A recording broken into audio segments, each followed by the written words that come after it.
ኑሐሚንም እጅግ ያላሰበችውና ያልጠበቀችው ነገር ገጠማት። ወንድ አጠረም እንኳን ወደ ቀይሽ በሰላም መጣሽልኝ። አሁን ላይ ከቅፌ ገብተሻል።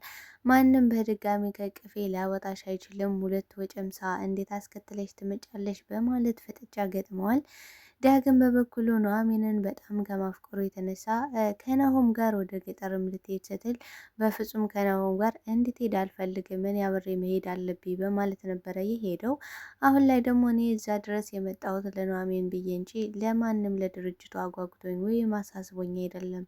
በዚህ ሰዓት የሚያሳስበኝ የአባቴ ጭንቀት ነበረ። ነገር ግን ኑሐሚንን መተው አልችልም በማለት ነው የመጣሁት በማለት ሲያናግረው፣ ነገር ግን አሁን ላይ ፍጥጫ ገጥመዋል። ናሆም ምን እንደሚል ግራ ተጋብቶ ነው የሚገኘው። ቆይ ይህን ሁሉ ነገር እያወቅሽ ነው እዚህ ድረስ ይዘሽን የመጣሽው? ለምን ቀድመሽ አልነገርሽንም? በማለት እንግዲህ እነሱም ተናደውባታል ማለት ነው።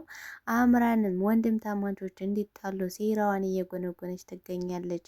ዳግም በበኩሉ አምራንን ከዚህ ቤት እንድትወጭ እፈልጋለሁ። ቆይ ያለሽ ችግር ምንድን ነው? ከሀብት ከንብረት ከዚህ ቤት ያለሽ ነገር እያንዳንዱ ነገር ምንድን ነው? እኔ እናንቺ ከተፋቀረን በቂ አይደለም ወይ? በማለት በጥያቄ ስጠይቃትም እሷ ግን በፍጹም እንደዛ መሆን እንደማይችልና አሁንም ድረስ እንደተጋቡ እንዲሁም እንደ ማንኛውም ፊልም ላይ እንደሚታየው እንደ ማንኛውም ባለትዳር ውሃ ጠተን እንዲሁም ደግሞ ቀጭን ሽሮ በልተን እንድንኖር በፍጹም አልፈልግም። እንዲያውም ልትነቃ ይገባል። እናትና አባት ትልቅ ዜና ጎንጉነውልሃል በማለት እንግዲህ ዳግምና ናሆም እንዲጣሉ መሰላል እየሆነች ትገኛለች። መሰናክል እየሆነችም ጭምር ነው ማለት ነው። እንግዲህ በር ላይ ተለጥፋ አቶ ለይኩን ዳግምን መካስ ይኖርብኛል፣ ቢያንስ እንኳን በዚህ ልካ ሰው የድርጅቱን የአክሲዮንን መስጠት አለብኝ ግማሹን በማለት እያወራ ነበረ። ወይዘሮ ዝናሽም አሁን ላይ ጥሩ ውሳኔ ወሰንክ፣ ገና አሁን ጥሩ ውሳኔ ላይ መጣ በማለት እንግዲህ እንዲሰጠው እሱም ደግሞ በዚህ እንዲካስ ሰፕራይዝ ማድረግ እንደሚፈልጉ እየተነጋገሩ ያለ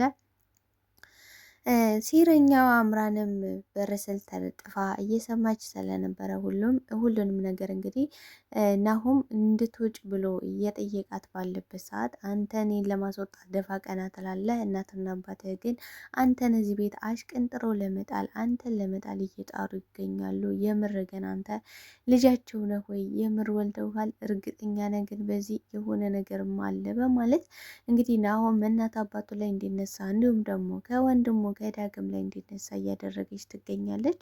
በሌላ በኩል ወይዘሮ ዝናሽ አቶ ለይኩን ስለ ዳግም ልጅነት ሁሉንም እንደሚያቅሰት ነግረው ዳግም በጣም ደንግጧል። ቆይ እንዴት ነው እየሆነ ያለው? ድንገት ተነስቶ ሰፕራይዝ ላደርግ ነው ተባልኩኝ፣ ሰፕራይዝ ልትደረግ ነው ለይኩን ያውቃል ተባለ። ሰሞኑን ደግሞ ጋሼ ስብርብር ብሎ ወድቆ ነበረ ማለት በቃ ማይንቀሳቀሱ ማይበሉ ማይጠጡም ስብርብር ብለው ቀስማቸው ሁሉ ተሰባብሯል። ይሄ እኮ በአምራን ልጅ ምክንያት መስሎ ነበረ፣ ለካ በእኔ ምክንያት ነው። ስለዚህ እንዴት ነው ይሄ ነገር የተፈጠረው? ድንገት አባቴ ጠፋ፣ ድንገት ደግሞ አቶ ለይኩን ስለ ልጅነቱ እኔ ድቃላ መሆኔን እያወቀ የዘናሽ ልጅ እንደሆንኩ እያወቀ ከቤት ሳያስወጣት እኔን ምንም ሳይናገረኝ እንዴት ነው አምኖ ሊቀበል የቻለው? እንዴት ነው አንዲት ሴት ከባሏ በላይ ሂዳ ማግጣ የወለደችውን ወልዳ መውለዷን ልጇን ደግሞ ከቤት ውስጥ አምጣታ ይህን እያወቀ እንዴት ዝም ሊል ይችላል? ይህ በፍጹም የማይሆን ነገር ነው። ከዚህ ጀርባ የሆነ ነገር አለ። አባቴን የሆነ ነገር አድርገውትም ሊሆን ይችላል። ምክንያቱም ያለ ነገርማ እንደዚህ አይርበተበቱም። ያለ ነገር የአባቴን ፍላሽ እዚህ ቤት አላገኘውም የሚል ጥርጣሬን ጭሮበታል። ወይዘሮ ዝናሽ በበኩሏ ከገጠር ስትመለስ ትልቅ ሰፕራይዝ አለ በማለት እየነገረችው ነበረ።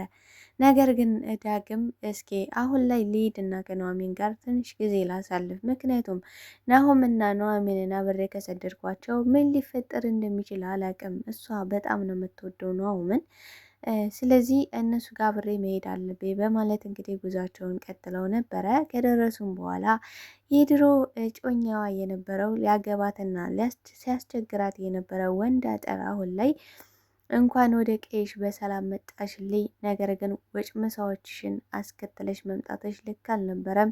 እኔን ደግሞ ወንድ አጠር ነኝ። ወንድ አጠርን ደግሞ በዚህ አካባቢውና በህብረተሰቡ ምን አይነት ሰው እንደሆነች እንደሆንኩኝ ታውቂያለሽ። ስለዚህ አሁኑኑ እነዚህን አንድ ነገር ከማድረጌ በፊት ተመልሰው እንዲሄዱ ንገሪያቸው በማለት ሲነግራትም እሷ ግን በፍጹም ያን ማድረግ እንደማትችልና የመጡትም ህብረተሰቡን ለመጥቀም እንዲሁም ደግሞ ለገበሬዎቹ ጥቅም ይዘው እንደመጡ ለስራ እንደመጡና ወንድም ታማቾች እንደሆኑ እሷም ደግሞ ከሁለቱም ጋር ምንም አይነት ግንኙነት እንደሌላት ብትነግረውም ነገር ግን ወንድ አጥር ሊሰማ አልቻለም። እኔ ወንድ አጥር ነኝ ታውቂኛለሽ፣ ማንም አልበገርም። ስለዚህ እነሱ የማይመለሱ ከሆነ የሆነ ነገር አደርጋላቸዋለሁ በማለት ይገኛል። ነገር ግን ዳግም በፍጹም እንዲህ ሊሆን አይችልም። አንተ ቆይ አስገድደህ የራስ ማድረግ አትችልም። አንተን ካልወደደችህ አልወደደችም ነው። ስለዚህ ከእሷ አናት ላይ እንድትወርድ እየነገርኩና እያስጠነቀቅኩ ነው በማለት እንግዲህ ፍጥጫ ገጥመዋል። ዳግምን በጉልበትና በኃይል የሚሆን ነገር የለም። ሴት ልጅ ደግሞ የሚያከብራትንና የሚወዳትን እንክብካቤ ትፈልጋለች እንጂ በኃይልና በጉልበት አስገድደ የራስ ማድረግ አትችልም። ስለዚህ ተወን፣ እኛ የመጣነው አሁን ላይ ለስራ ነው፣ ስራችን የምንስራበት ከኛ ራስ ውረድ በማለት ሲነግሩትም ነገር ግን እሱ ሊሰማ አለመቻሉንና ከዚህ በኋላ ተመልሳ ወደ ከተማ መሄድ እንደማትችል አስረግጦ እየነገራቸው ይገኛል። ነገር ግን ለህብረተሰቡ ክብርና ፍላጎት ስላለ የህብረተሰቡ ማድረግ የምትችሉትን ሁሉ አድርጎ፣ ነገር ግን በፍጹም ለአንድ አታስቢ ወደ ከተማ ዞረሽ አትመለሽም ብሎ እንቅጩን ነግሯታል ማለት ነው። ኑሐሚንም እጅግ ግራ ገብቷታል። እኔ በደህና ሰዓትና በደህና ጊዜ አመልጥኩ ብዬ ነበረ፣ አሁን ለምን አትወኝም? እኔ እኮ አሁን የራሴን ህይወት መኖር እፈልጋለሁ፣ ተወኝ በቃ ስትለው ወንዳጠር ግን በፍጹም ታንጉቴ እንደዛ የሚባል ነገር የለም። እኔ ለአንቺ ክብር አለኝ። ለሴት ልጅ ደግሞ ምን ያህል ክብርና አክብሮት እንዳለኝ ታውቂያለሽ። ስለዚህ ምንም እንዳደርግ አታስገድጅኝ። አርፈሽ ትቀመጭ እንደሆን አርፈሽ ተቀመጪ። ከዚህ በኋላ ከተማ የሚባል ነገር የለም። ከዚህ ቀደም አዋርደሽኝ በሰው ፊትም ሰብረሽኝ ሄደሻል። ወንድ አጠር ማን እንደሆንኩኝ የገባሽ አይመስለኝም በማለት እንግዲህ እያስጠነቀቃት ይገኛል። ኤሚም እንግዲህ አምራንን ከዚህ ቤት መቼ ነው ከህይወታችን ውልቅ ብለሽ የምትወጪው? አንቺ ሴረኛ አጥፋሻለሁ በማለት እንግዲህ አምራንን ለማስወጣት ስትሞክር፣ ነገር ግን አምራን እጇን ጠምዘዝ አድርጋ ንቅ አድርጋታለች ማለት ነው። አንቺ አይጥ እማታርፊ ከሆነ ሲጠራግሻለሁ። ስለዚህ አንቺ ዲቃላ አንቺማ እኔ ላይ እጅሽን አታነሽም በማለት እንግዲህ ሲጠርጋት ነበረ። ነገር ግን ለወይዘሮ ዝናሽ ሄዳ አምራን እኮ ደበደበሽኝ፣ ስለዚህ አምራንን እስከ መቼ ነው እንደዚህ እያደረግን ከቤታችንን የምናስቀምጣት ስትላት እሱን ለኔ ተይልኝ፣ እኔ ማደርገውን አውቃለሁ በማለት እንግዲህ ወይዘሮ ዝናሽ ስትነግራት፣ ቆይ ያሰብሽላትና ያቀድሽላት ነገር አለ ማለት ነው? ታዲያ ምንድን ነው እሱ ስትላት፣ እኔ ለምን ብዬ እነግርሻለሁ ምስጢሬን? ምክንያቱም እኔ ምስጢሩን እያንዳንዱ ነገር ብነግርሽ አንቺ ደግሞ ሄደሽ ለዛ ኤርሚ ለተባለ ትነግሪዋለሽ፣ ኤርሚ ደግሞ ለጠላት ያሳልፎ ይሰጠኛል በማለት እየነገረቻት ነበረ። እንዲህ በፍጹም አይሆንም፣ ኤርሚ እንደዚህ ያደርግም ስትላት፣ አንቺ አልገባሽም አይደል? ሁለቱ እኮ ተመሳጥረው እየተነጋገሩ ነው እየሰሩ ያሉት። አንቺን ኤርሚ እሷን ደግሞ ናሆም ጋር ሆነው የዚህን ሀብት ንብረቱን መውረስ ነው የሚፈልጉት። አንቺ ግን በፍጹም አልገባሽም፣ ልትነቂም አልቻልሽም። እዚህ ልጅ ጋር ያለሽን ነገር ታይ አቁሚ ብልሽም ልትሰሚ ፈቃደኛ አይደለሽም በማለት እንግዲህ ወይዘሮ ዝናሽ እየነገረቻት ነው። ኤሚን በበኩሏ እየተጠራጠረች ነው። ቆይ ሀብት ንብረት በአንቺ ስም የለሽም? እንደገና ደግሞ እዛ ድርጅት ምንም እጣ ፈንታ የለሽም ወይ? ሀብት ንብረት ሊኖርሽ ይገባል፣ የራሳችን ህይወት ሊኖር ይገባል የሚለኝ ለዚህ ሊሆን ይችላል እንዴ? በማለት እንግዲህ ጥርጣሬ ውስጥ ገብታለች። አቶ ለይኩንም ወይዘሮ ዝናሽ ዳግም ልጇ እንደሆነ እንዲሁም ደግሞ አቶ ለይኩን እንደሚያቅም ስትነግረው በጣም ተበሳጭቶባታል ማለት ነው። ቆይ አንቺ ግን ስህተትና ችግር ከመፍጠር መቼ ነው የምትታቆሚው? ቆይ ግን አንድ ሴትዮ ምን ባረግሽ ነው የሚሻለኝ? በማለት ላይ ይገኛል። ሰላም ጤና ይስጥልኝ ውድና የተከበራችሁ የቻናሌ ቤተሰቦች ተወዳጅን ድራማ ኑሐሚን ክፍል 59 ወደ እናንተ ይዤላችሁ መጥቻለሁ። በዚህ ክፍል ላይ ብዙ ነገር ተፈጥረዋል። ቀጣይስ ምን ሊፈጠር ይችላል የሚለውን ነገር የምናወራ ነው የሚሆነው። ታዲያ ተወዳጆች ቪዲዮውን ላይክ፣ ሼር፣ ሰብስክራይብ ያደርጋችሁ እንድታበረታቱኝ በአክብሮት እየጠየቁ አቶ ለይኩን አሁን ላይ በጣም ስብርብር ብሎ ነው የሚገኘው ማለት ነው። እንግዲህ አምራን ሁሉንም ነገር ለናሆም ነግረው ስለነበረ በዚህም እንግዲህ ወይዘሮ ዝናሽና አቶ ለይኩንን እያፋጠጣቸው ነበር። ቆይ ምንድን ነው የሆነ ያለው? ለምንድን ነው የተደበቀው ሚስጥር? ለዳግምስ ደግሞ ልታደርጉት ያሰባችሁ የድርጅቱን እንዲሁም አክሲውን ልሰጡት የፈለጋችሁ በምን ጉዳይ ነው? ዳግም ማን ነው? ምንድን ነው? በማለት እንግዲህ በጥያቄ እያፋጠጣቸው ይገኛል። ከዚህ ቤት እየሆነና እየተደረገ ያለው ነገር ነገር እንዴት ነው ሊገባኝ አልቻለው? ምንድን ነው እየተካሄደ ያለው? በማለት በጥያቄ ቢያፋጥጣቸውም ነገር ግን እነሱ ምንም አይነት መልስ ሊመልሱለት አልቻሉም ማለት ነው።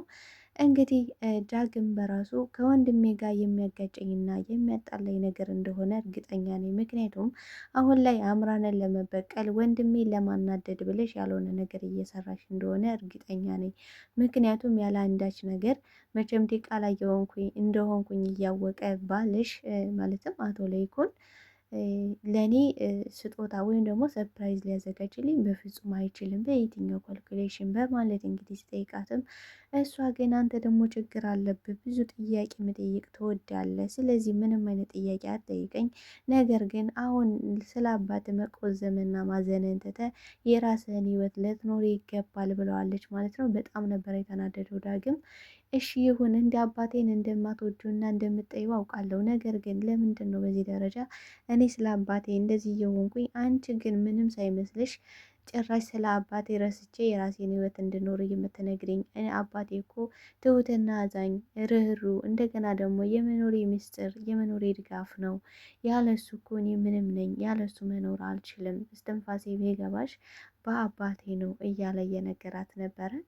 ነገር ግን እሷ አሁን ላይ ተስፋ እንዲቆርጥ እየነገረችው ብትገኝም ነገር ግን ለዳግም ደግሞ ትልቅ በቃ ውስጡን የሚጭር እንዲጠራጠር እዛ ቤት አንዳች ነገር እንዳለ የሚያሳይ ነገሮችን ነው የነገረችው። እሱም ደግሞ አሁን ላይ ጥርጣሬው እጅግ ከፍ ብሏል ማለት ነው። ስለዚህ አባቴ የሆነ ነገር አለ ማለት ነው እዚህ ውስጥ። ምክንያቱም የአቶ ሌይኩን ዝምታ እንደገና የወይዘሮ ዝናሽ ሰፕራይዝ አለ። አቶ ሌይኩንም ጭራሽ አውቆ ምንም ሳይናገረው በመቅረቱ በዚህ አሁን ላይ ዳግም የተጠራጠረ ነው። አሁን ላይ ከገጠር ሲመለስ ትልቅ ፍጥጫ ይፈጠራል ብዬ አምናለሁ። እንግዲህ ኑሐሚንን ለወንድ አጥርም ትቼ አልሄድም በማለት ሌላ ግጭት ውስጥ ገብቶ ይገኛል ዳግም። ናሆምም አሁን ላይ ግራ ተጋብቷል፣ ምን ማለት እንዳለበት። በዚህ አምራን እንወድሻለሁ እያለ እንደገና ደግሞ የኑሐሚንን ፍቅር አልቀበልም ብሎ ስለነበር አሁን ላይም እንዴት እንደሚል ምን ማድረግ እንዳለበት በጣም ግራ ተጋብቷል። እንግዲህ ናሆም አይታወቅበት እንጂ ኑሐሚንን በጣም እንደሚወዳት እንደሚያፈቅራት ግልጽ ነው። ምክንያቱም ደግሞ ከዳግም ጋር ወደ ገጠር መሄድ አለብሽ ባለ ሰዓት አቶ ለይኩን በፍጹም አይሆንም፣ የድርጅቱ ባለቤት እኔ ነኝ፣ እኔ መሪ ነኝ፣ እኔ ደግሞ መሄድ ይኖርብኛል፣ ሁሉንም ነገር እኔ ማወቅ አለብኝ በማለት እንግዲህ ሂዶ ነበረ ማለት ነው። ነገር ግን ከሄዱ በኋላ እጅግ ያላሰቡት ያልጠበቁት ነገር ነበር የገጠማቸው። ወንድ አጠርም ከዚህ በኋላ ከተማ የሚባል ነገር የለም፣ አርፈሽ ትቀመጫለሽ በማለት እየሳተባት ይገኛል። እንደገናም ደግሞ ናሆምና እንዲሁም ዳግም ተመልሰው እንዲሄዱ እያስጠነቀቃቸው ነው። ዳግምንም ምንድን ነው ቆይ ከታንጉቴ ጋር ያለ ችግር ምንድን ነው? ትወዳታለህ ወይስ ምንድን ነው በማለት እንግዲህ በጥያቄ ሲያፋጥጠውም ዳግምን በበኩሉ እንደሚወዳትና እንደሚያፈቅራት ከእሷ ተለይቶ መቅረት እንደማይፈልግም እየነገረው ይገኛል። ነገር ግን በእጄ መጥፋት ካልፈለክ በቀር ልትሄድ ይገባል። እንደገና ደግሞ ታንጉቴ የኔና የኔ ብቻ ናት፣ የልጅነቴ ፍቅሬ። እሷ ወደ ከተማ ጥላይን በመሄዷም እጅጉን ተናድጄና ተበሳጭቼ ከእኔ ማምለጥ እንደማትችል ተመልሳ ወደ ቀያዋ እንደምትመጣ እርግጠኛ ነበርኩኝ በማለት እጅጉን በጣም ደስ ብሎታል። ወንድ አጠር ማለት ነው። እንግዲህ ናሆምና ዳግም ምን ይዘን እንመለስ በማለት በጭንቀት ሊፈነዱ ቀርበዋል። ከማያውቁት ሀገር ሄደው ማለት አካባቢያቸው አይደለም፣ አካባቢውን በደንብ አያውቁትም። ስለዚህ ኑሐሚንን ብለው ነበረ የሄዱት። ኑሐሚንም እንግዲህ በጣም ችግር ውስጥ ገብታለች። ታፍና ነው የምትገኘው በአሁኑ ሰዓት። የትም መሄጃ የላትም፣ አትንቀሳቀሽም ብሏታል ማለት ነው። ምክንያቱም እኔ በሰዓቱ ነፃ ሰዓት ስለሰጠውሽ በነፃነት እንድትራመጅ ስላደረግኩሽ ነው ጥለሽኝ የሄድሽው። አሁንማ ይሄው ነገር ሁለተኛ እንዲደገም አልፈልግም፣ እች ቀን በጉጉት ስጠብቃት ነበረ በማለት እንግዲህ በእጁ አስገብቷት ይገኛል። ቀጣይ የናሆምና የዳግም እርምጃ ምን ይመስላል የሚለውን በቀጣይ ፓርቲ ይዤላችሁ መመጣ ይሆናል። ዳግም ሲመለስ ምን ይፈጠራል? ሰርፕራይዙንስ ይቀበላል ወይስ ደግሞ ስለ አባቱ እውነቱን ይነግሩታል የሚለውን ነገር ምናይ ይሆናል። በቀጣይ ፓርት እስክንገናኝ ድረስ መልካም ጊዜ፣ መልካም ቆይታ። ታዲያ ተወዳጆች ላይክ፣ ሼር፣ ሰብስክራይብ እያደረጋችሁ እንድታበረታቱኝ በአክብሮት እየጠየኳችሁ መልካም ጊዜን እመኝላችኋለሁ። ባይ ባይ ተወዳጆች።